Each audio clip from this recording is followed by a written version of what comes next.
അമ്മമാർ ചോദിക്കുന്നു, രാഹുലിനെ ദ്രോഹിച്ചത് മതിയായില്ലേ നിങ്ങൾക്ക്?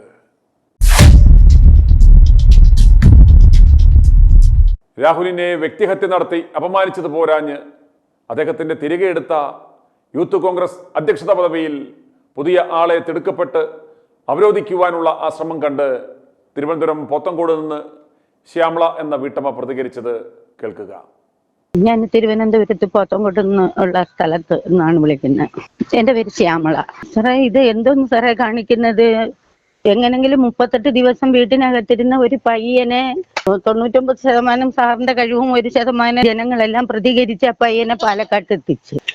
ഇപ്പൊ അവര് രാഷ്ട്രീയ രംഗത്ത് നമ്മൾ അബിൻ വർക്കിയെ മാത്രമാണ് ഞാൻ കണ്ടിട്ടുള്ളത്. സംവാദത്തിനൊക്കെ വന്നിട്ട് ഡിബേറ്റിനൊക്കെ വന്നിരുന്നൊക്കെ കണ്ടിട്ടുള്ളത്. മറ്റേ കണ്ടും കേട്ടും ഒന്നും പരിചയമില്ലാത്ത പിള്ളേരെയൊക്കെ അവര് ഇതില് പ്രസിഡന്റ് സ്ഥാനത്തേക്കൊക്കെ നിയോഗിക്കാൻ പോണെന്നൊക്കെ പറയുന്നു. അപ്പൊ ഈ പയ്യനെ തിരിച്ചെടുക്കുന്നില്ലേ രാഹുലിനെ? സാർ, ഇത്രയും കഴിവുള്ള ഒരു പയ്യൻ നാടിന് വേണ്ടിയും ജനങ്ങൾക്ക് വേണ്ടിയിട്ടും അവന്റെ ശരീരത്ത് അവന് കിട്ടിയ അടി കണ്ട് ഇന്ന് നമുക്കൊക്കെ ഓർമ്മിക്കുമ്പോ നമ്മളെയൊക്കെ എന്റെ കാര്യം ഞാൻ പറയാണ്. എനിക്ക് 2 ആൺകുട്ടികളാണ്. 35, 33 വയസ്സുള്ള 2 ആൺകുട്ടികളാണ്. അപ്പൊ അതേ പ്രായത്തിലുള്ള ഒരു മോനാണ്. അവൻ ആ ഷർട്ട് ഊരി അവന്റെ മുതുകത്തും നെഞ്ചിലും ഒക്കെ ആ കാളെ കാച്ചിയിരിക്കും പോലെ ഉള്ള അടയാളം രക്തത്തോടു കൂടിയുള്ള അവനത് ആർക്ക് വേണ്ടി സാറേ? അവൻ ആ വേദന സഹിച്ചത്, അടികൊണ്ട് ജയിലിൽ കിടന്നത്, അവൻ ഇത്രയും കഷ്ടപ്പെട്ടത് 18 വയസ്സ് മുതൽ അവൻ ജയിലിൽ കിടന്ന് പോരാടി അവൻ ജനങ്ങൾക്ക് വേണ്ടി ഇത്രയും കഷ്ടപ്പെട്ട നല്ല ചുറുചുറുക്കുള്ള ഒരു സ്മാർട്ട്നെസ് ഉള്ള ഒരു പയ്യനെ ഈ വിധം അകറ്റി നിർത്തുന്നത് ഈ പിണറായിയുടെ നിന്ന് മേടിച്ച പൈസ ഈ സതീശൻ തിരിച്ചു കൊടുക്കണമെന്ന് കരുതി തന്നെയാണാ? ഇത് ജനങ്ങൾക്ക് വേണ്ടിയാണ് ചെയ്യുന്നതെങ്കിൽ രാഹുൽ പാലക്കാട്ട് വന്നപ്പോഴത്തേക്ക് പാലക്കാട്ടുള്ള ജനങ്ങളെല്ലാം അത് ഏറ്റെടുത്ത് രാഹുലിനെ പഴയതിനേക്കാളും സ്നേഹത്തോടും ബഹുമാനത്തോടും വാത്സല്യത്തോടും കൂടിയൊക്കെ അവര് സ്വീകരിച്ചില്ലേ? ഇതൊക്കെ കണ്ടിട്ടും പിന്നെ ഈ സതീശന് ഈ വിധം കാണിക്കണത് ഒരു മരവാഴ ഒരു സംസാരിക്കാൻ പോലും അറിഞ്ഞൂടാത്ത ഒരു മൊണ്ണേനെ പിടിച്ച് സുധാകരന്റെ സ്ഥാനത്ത് ഇരുത്തിയിരിക്കണം. സംസാരിക്കാൻ പോലും അറിഞ്ഞൂടാ. ഇത്രയും കാര്യങ്ങൾ വന്നിട്ട് ഒരു പ്രതികരണ ശേഷി ഇല്ലായിരുന്നു. ഞാൻ പറയുന്ന സാറേ, ഇത്രയും ശക്തമായിട്ട് ഇത്രയും ദിവസം കൊണ്ട് സാർ നിൽക്കുന്നല്ല. ഈ രാഹുലിന്റെ അടുത്ത് ഈ കോൺഗ്രസ് പാർട്ടിയിൽ നിന്ന് വിട്ടിട്ട് ഏതെങ്കിലും ഒരു സ്വതന്ത്ര സ്ഥാനാർത്ഥിയായിട്ട് നിൽക്കാൻ പറയണം സാറേ. ജനങ്ങളെല്ലാം രാഹുലിന്റെ കൂടെ ഉണ്ട്. ഞങ്ങൾ ആരും ഇനി കോൺഗ്രസിന് വോട്ട് ചെയ്യൂല. ഞങ്ങൾ എന്തിനു കോൺഗ്രസിനെ ആരെ കണ്ടുകൊണ്ട് കോൺഗ്രസിനെ വോട്ട് ചെയ്യണം? ഞങ്ങൾ കമ്മ്യൂണിസ്റ്റിന് ചെയ്താലും കോൺഗ്രസിന് ചെയ്താലും അവര് രണ്ടും ഒന്നല്ലേ? ഈ വോട്ടെടുക്കുന്ന ഞങ്ങൾക്കല്ലേ ഉള്ളു പാർട്ടി. അവർക്ക് പാർട്ടി ഉണ്ടാ? പിണറായിയെ 3ാം സ്ഥാനത്ത് മുഖ്യമന്ത്രിയാക്കാന്ന് എഗ്രിമെന്റ് ചെയ്ത് മേടിച്ച കോടികൾ തിരിച്ചു കൊടുക്കണമെന്ന് കരുതിയല്ലേ ഈ മരവാഴ, ഈ കേക്കച്ചൻ, ഈ 90 വയസ്സിലും ആ പറവൂരിലുള്ള ഒരു സ്ത്രീ പച്ചയായിട്ട് പറഞ്ഞതെല്ലാം ജനങ്ങളെല്ലാം കേട്ടോണ്ടിരിക്കുകയല്ലേ? എന്നിട്ട് അവനെതിരെ കേസില്ലേ? അവന് പാർട്ടിയിൽ നിന്ന് തള്ളിക്കളയണ്ടേ? അവൻ പറഞ്ഞല്ലേ രാഹുൽ പാലക്കാട്ട് എത്തുമെങ്കിൽ ഞാൻ എന്റെ സ്ഥാനം രാജിവെക്കുമെന്ന്. ഇവൻ എത്ര അച്ഛനുണ്ട്? VD സതീശൻ എന്ന് പറയുന്ന ഈ ആണത്തമില്ലാത്ത ഈ പൗരുഷമില്ലാത്ത ഈ മൊണ്ണേന് എത്ര വിലയുണ്ട്? ഞാൻ രാജിവെക്കുമെന്ന് പറഞ്ഞിട്ട് രാജിവെക്കാത്തത് എന്ത്? ആര് തടസ്സം? ഇവനൊക്കെ രാജിവെച്ച് പോയിട്ട് കഴിവുള്ള ആമ്പിള്ളേരെ രംഗത്തിറക്കി കൂടെ? രാഹുലിന്റെ പ്രശ്നം ചീറ്റിപ്പോയെന്ന് കണ്ടപ്പോഴത്തേക്ക് ഷാഫിയെ കുരുക്കാനായിട്ട് നോക്കി. ഈ VD സതീശനാണ് അവനെ കൊണ്ട് ഇത് പറയിച്ചത്, സുരേഷ് ബാബുവിനെ കൊണ്ട് പറയിച്ചത്, അല്ലാതെ വേറെ ആരും അല്ല. ഇത് അരിയാഹാരം കഴിക്കുന്ന ഈ വിവരവും വിദ്യാഭ്യാസവും ഒന്നും ഇല്ലാത്ത എന്നെ പോലുള്ള സ്ത്രീകൾക്കും ആളുകൾക്കും കാര്യങ്ങൾ മനസ്സിലായല്ല. എന്നിട്ടും ഇവന് കാര്യങ്ങളൊന്നും മനസ്സിലാവണില്ലേ? ഇവൻ എന്താരെന്ന് പറഞ്ഞുകൊണ്ട് ഇങ്ങനെ തുടങ്ങണത്? ഞങ്ങളാരും ഇനി കോൺഗ്രസിന് വോട്ടിടൂല സാറേ. ഞാനൊരു തൊഴിലുറപ്പിന്റെ മാറ്റാണ്. ഞങ്ങളൊക്കെ ഇനി നോട്ടയ്ക്ക് വോട്ടിടും. അല്ലാതെ ഞങ്ങൾക്കൊന്നും മാർഗമില്ല. ഞങ്ങള് ഈ രാഹുലിനെ തള്ളിക്കളഞ്ഞ് രാഹുലിനെ പോലുള്ള ചെറുപ്പക്കാരെ ആമ്പിള്ളേരെയൊക്കെ തള്ളിക്കളഞ്ഞിട്ട് ഈ മുതുകിഴമന്മാര് കയറി, ഈ പെണ്ണുപിടിയന്മാര്, ഈ കേരളം കട്ടുമുടിക്കണ ഈ കള്ളന്മാര് കയറി നിന്ന് ഇവനൊക്കെ എന്തിനു വോട്ട് കൊടുക്കണത്? ഇപ്പൊ പിണറായി ഭരിക്കുന്നതിനേക്കാൾ ദുഷ്കരമായിരിക്കും ഇവന്മാര് കയറിയ. ഇവന്മാര് കയറൂല, അത് വേറൊരു സത്യം. പിണറായിയുടെ ദുർഭരണത്തില് ജനങ്ങളെല്ലാം മടുത്ത് കഴിയാണ്. ഇനി കോൺഗ്രസ് കയറണം, ഇനി അടുത്ത ഭരണം കോൺഗ്രസിനെന്ന് വിചാരിച്ച് ഇരിക്കുകയായിരുന്നു. പക്ഷെ നമ്മൾ എന്തൊരു ഫലം? കോൺഗ്രസിന് എന്തിനു കൊടുക്കണേ? താമാച്ചാരം മേടിച്ചിരിക്കുകയല്ലേ പിണറായി. ഇവൻ 10 കൊല്ലം ചൊറിയും കുത്തി ഇപ്പുറത്തെ ഈ സൈഡിൽ ഇരുന്നിട്ട് ഇവൻ ഇത്രയും അഹങ്കാരമാണെങ്കിൽ ഇവന്റെ ഭരണം വരുന്ന ആ ദിവസം ഇവൻ ആരാരും ഇല്ല സാർ, പത്മാസുരന് വരം കിട്ടിയ പോലെ ആകൂലേ? ആവും. പക്ഷെ ഇവർ കയറൂല സാർ. ഈ വിധത്തിൽ പോവുകയാണെങ്കിൽ കോൺഗ്രസിന് വരൂല. പിന്നെ ഇത് ഇനി വരാൻ പോണത് എങ്ങനെന്ന് പറഞ്ഞാൽ ഇത് പിന്നെ പിണറായിക്ക് മിക്ക ആളുകളും ഇനി വോട്ട് കൊടുക്കൂല. ഇനി ചെയ്യാൻ പോണത് എന്താണെന്ന് വെച്ചാൽ BJP ഭരണത്തിൽ വരും. പിന്നെ പിണറായിയും പാർട്ടിയും പിന്നെ പ്രതിപക്ഷത്തിരിക്കും. ഇവര് മൂന്നാം സ്ഥാനത്തല്ല, ഉന്മൂലനം ചെയ്യും കോൺഗ്രസ് എന്നുള്ള ഒരു പാർട്ടിയെ.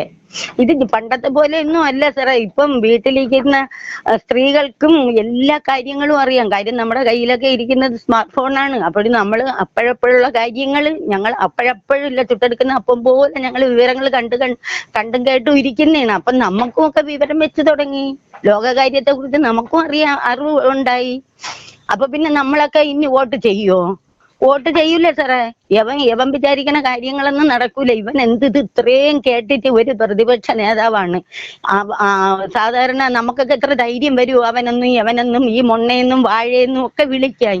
അപ്പൊ നമ്മളൊക്കെ തന്നെ ഈ വിധം വിളിക്കണത് എന്താണ്? അത്രയ്ക്കും നമ്മൾ വെറുത്ത് ഇവരെ നമ്മൾ വെറുത്തതിന്റെ പേരിലാണ് നമ്മൾ ഇങ്ങനെയൊക്കെ പറയണത്. അപ്പൊ ഇതൊക്കെ ഇവന്റെയൊക്കെ ആളുകള് ഈ വിവരങ്ങളൊന്നും ഇവനൊക്കെ പറഞ്ഞു കൊടുക്കൂലേ? ജനങ്ങൾ ഇങ്ങനെയാണ് പ്രതികരിക്കണ. കേരളത്തിന്റെ ഭാഗത്തുള്ള ജനങ്ങളും പ്രത്യേകിച്ച് സ്ത്രീ ജനങ്ങൾ, അമ്മമാര്, സഹോദരിമാരൊക്കെ ഈ വിധത്തിലാണ് പ്രതികരിക്കുന്നത്. അതുകൊണ്ട് നമ്മൾ വിചാരിക്കുന്ന കാര്യങ്ങളൊന്നും നടക്കൂല എന്ന് ഇവന് പറഞ്ഞു കൊടുക്കാൻ ആരും ഇല്ലേ പാർട്ടിയില്? ഇവൻ എന്തായിരുന്നു പറഞ്ഞ ഇവ ഇങ്ങനെ തുടങ്ങണത്? ഇവൻ എന്തെന്നും പറഞ്ഞ ഒരു കഴിവുള്ള ചുറുചുറുക്കുള്ള പാർട്ടിക്ക് വേണ്ടിയിട്ട് അടികൊണ്ട് ജയിലിൽ കിടന്ന ഒരു പയ്യന്, എല്ലാ തരത്തിലും കഴിവുള്ള ഒരു പയ്യന്, തെറ്റുകുറ്റങ്ങളൊക്കെ ഉണ്ടാവും. രാഹുല് നിരപരാധിയാണെന്നൊന്നും ഞാൻ പറയുന്നില്ല. എന്റെ അഭിപ്രായം ഞാൻ പറയുന്നു. രാഹുല് ഇപ്പോഴും ഈ വന്ന കാര്യത്തിൽ നിരപരാധിയായിരിക്കൂല.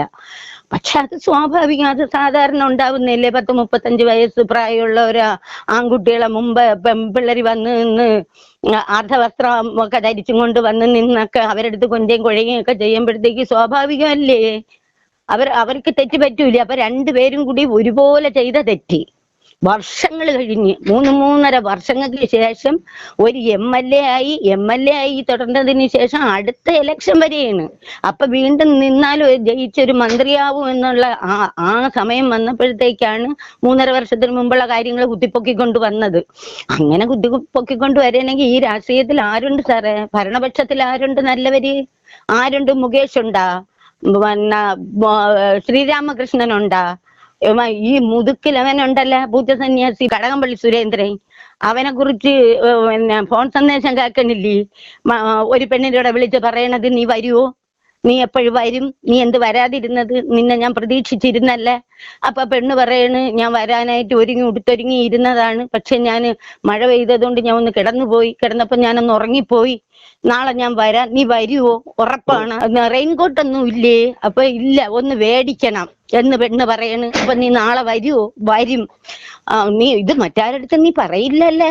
ഇല്ല സാറേ, ഞാൻ എന്നെ വിശ്വസിക്കുന്നവരെ ഞാൻ ചതിക്കാറില്ല എന്ന് പെണ്ണ് പറയണ്. അങ്ങനെ വേണം എന്ന് ഇവൻ പറയുന്നു.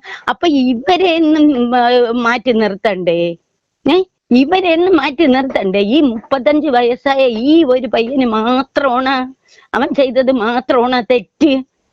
പോലെ ക്രൈംബ്രാഞ്ച് നടന്നല്ല പരാതിക്കാരുണ്ടോ? പരാതിക്കാര് എന്നിട്ട് ഏതെങ്കിലും ഒരു പരാതിക്കാരി വന്നില്ലല്ലേ? പിന്നെ പരാതിയില്ല, കേസില്ല. പിന്നെ ഈ പയ്യന്റെ പേരിൽ ഇവൻ ഇത്ര വൈരാഗ്യം എന്താണ്? അപ്പൊ മേടിച്ച പൈസ തിരിച്ചു കൊടുക്കണം. ഇവനെ ഇനി പ്രസിഡന്റ് സ്ഥാനത്തേക്ക് എടുത്താൽ, പാർട്ടി മെമ്പർഷിപ്പ് കൊടുത്തു കഴിഞ്ഞാല് പിണറായി ഇവര് തമ്മിൽ എഴുതിയ അഗ്രിമെന്റ് കരാർ ലംഘനമാവും. അപ്പോൾ പിണറായി കൊടുത്ത ഈ കോടികൾ തിരിച്ചു കൊടുക്കണം. ഇവൻ പിണറായി കൊടുത്ത കോടിയും കൊണ്ടല്ലായിരുന്നു ഇവൻ ഈ ഇത്രയും പ്രശ്നങ്ങൾ ഇവിടെ നടക്കുന്ന സമയത്ത് ഇവൻ ഗൾഫിൽ പറന്നത്, ആ പൈസ കൊണ്ടുവന്ന് അവിടെ നിക്ഷേപിക്കാനായിട്ട്.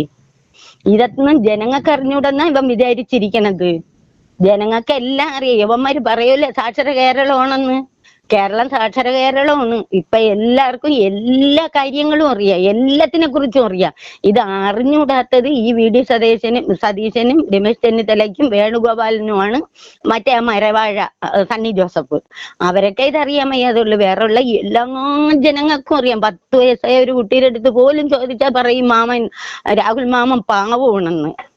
അങ്ങനെയാണ് 10 വയസ്സായ കൊച്ചു വരെ പറഞ്ഞത് രാഹുൽ മാമൻ പാവമാണെന്നാണ് പറയുന്നത്. എല്ലാം കണ്ടുകൊണ്ടിരിക്കുന്ന സ്ത്രീകള് കുറ്റിച്ചൂല് ചാണകത്തിലൊന്നും മുക്കൂല. ചാണകം എന്ന് പറയുന്നത് പരിപാവനമാണ്. നമ്മൾ ഏതൊരു കർമ്മം ചെയ്യുമ്പോഴും, ഒരു മംഗളകർമ്മം ചെയ്യുമ്പോഴും അതിന്റെ അശുദ്ധി തീർക്കാനായിട്ട് നമ്മൾ ഉപയോഗിക്കുന്നതാണ് ചാണകം. അതുകൊണ്ട് ചാണകത്തിൽ മുക്കി അടിക്കൂല സാറേ. ചെയ്യാൻ പോണത് ടോയ്ലറ്റിനകത്ത് ഒരു 5-6 ദിവസം നമ്മൾ ഇത് കഴിവാതെ ഇട്ടിരിക്കും. ടോയ്ലറ്റിനകം കഴിവാതെ പുറത്തുള്ള ടോയ്ലറ്റ് ഉണ്ടല്ലോ, നമുക്കൊക്കെ വീടിനകത്തുള്ളതല്ലേ നമ്മൾ ഉപയോഗിക്കണത്.